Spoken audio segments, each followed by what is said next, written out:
साल 1833 जब कबीला बनी आस के लोग आज जहां दुबई है यहां आकर रहना शुरू हो गए, उस वक्त ये जगह मुकम्मल रेगिस्तान थी और ये अबू धाबी के कंट्रोल में था। दुबई उस वक्त मछेरों का एक गांव कहलाता था।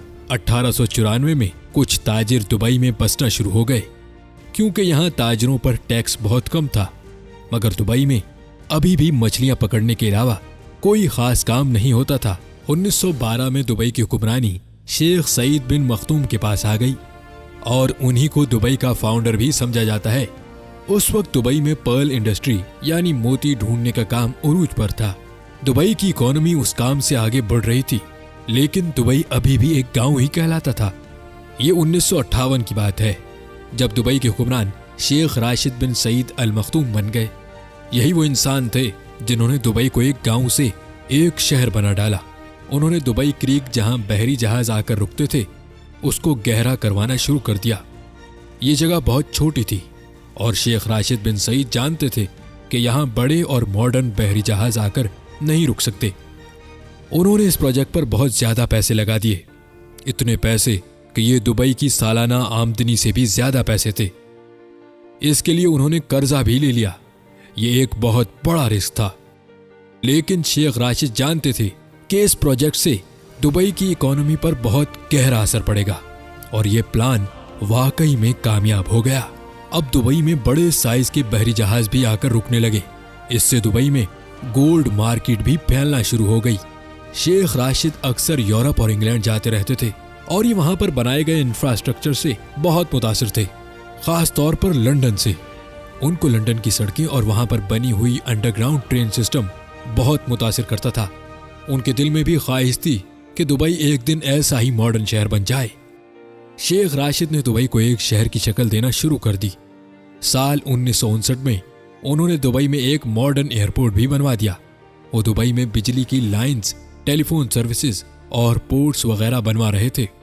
लोग समझते थे कि शेख राशिद पैसे जाया कर रहे हैं और दुबई कभी भी एक मॉडर्न और इंटरनेशनल शहर नहीं बन सकेगा। मगर 1966 में दुबई की किस्मत बदल गई। ये वो साल था जब दुबई में ऑयल डिस्कवर हुआ, लेकिन यहाँ तेल के ज़खायर इतने नहीं थे। शेख राशिद ने बहुत ही अक्लमंदी से इस बात को समझा कि दुबई सिर्फ ऑयल पर डिपेंडेंट नहीं रह सकता। उन्होंने उस वक्त कहा था, मेरे पास एक अच्छी खबर है और एक बुरी खबर।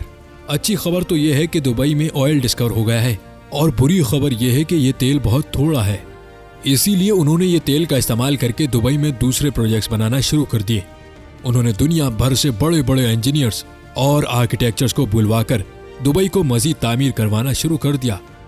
जैसा कि 1979 में दुबई में एक ऊंची बिल्डिंग बनाई गई, ऐसे कई प्रोजेक्ट्स दुबई में शुरू हो रहे थे। 1981 में शेख राशिद इस दुनिया से चले गए। अब जो दुबई के अमीर हैं शेख मोहम्मद बिन राशिद बिन अल मखदूम, ये उन्हीं के बेटे हैं। आज जो दुबई हम देखते हैं उसको बनाने में शेख राशिद का ही दिमाग है। उन्होंने दुबई में ऊंची ऊंची बिल्डिंग्स बनाना शुरू कर दी। फिर इस काम में भी एक मसला था। मसला यह था कि कच्ची मिट्टी पर इतनी बड़ी बिल्डिंग्स कैसे खड़ी की जाएं। मगर शेख मोहम्मद बिन राशिद ने उसका हल भी ढूंढ निकाला। शेख मोहम्मद बिन राशिद ने महसूस किया दुबई के अतराफ पहाड़ वी शेप में बने हुए हैं, यानी यहाँ जरूर कभी पानी मौजूद होगा जो पहाड़ों की शेप कटी हुई है। उन्होंने यहाँ ड्रिलिंग करवाई और वहाँ वाकई में पानी मौजूद था और यही पानी दुबई की ऊंची ऊंची बिल्डिंग्स खड़ा रखने में काम आया। जहाँ बाकी अरब ममालिक जो तेल की दौलत पर अपना मुल्क चलाते हैं, वहीं शेख मोहम्मद बिन राशिद जानते थे दुबई को तेल पर जिंदा नहीं रखा जा सकता। आज भी ऑयल दुबई की इकोनॉमी में सिर्फ 1% कंट्रीब्यूट करता है, बाकी 99% पैसा दुबई कारोबारी सरगर्मियों से कमाता है। शेख मोहम्मद बिन राशिद की विजनरी प्लानिंग और अक्लमंदी की ही वजह है कि दुबई इतना अमीर शहर है। उन्होंने दुबई में ऐसी ऐसी चीजें बनाना शुरू कर दी जिनकी वजह से पूरी दुनिया का ध्यान दुबई की तरफ होने लगा, जैसा कि दुनिया की सबसे ऊंची इमारत बुर्ज खलीफा, दुनिया के बड़े बड़े मॉल्स में से एक दुबई मॉल, आलिशान होटल्स और आर्टिफिशियल आइलैंड। दुबई की एयरलाइन एमिरेट्स एयरलाइन, ये दुनिया की बेहतरीन एयरलाइंस में से एक है। ये सारी अट्रैक्शंस थी जो लोगों को दुबई खींच कर लाती रही। दुबई में बहुत से फ्री जोन्स भी हैं जहां हर किस्म की टैक्स छूट दी जाती है, जो दुनिया के बड़े बड़े बिजनेसमैन की तवज्जो अपनी तरफ खींचती है।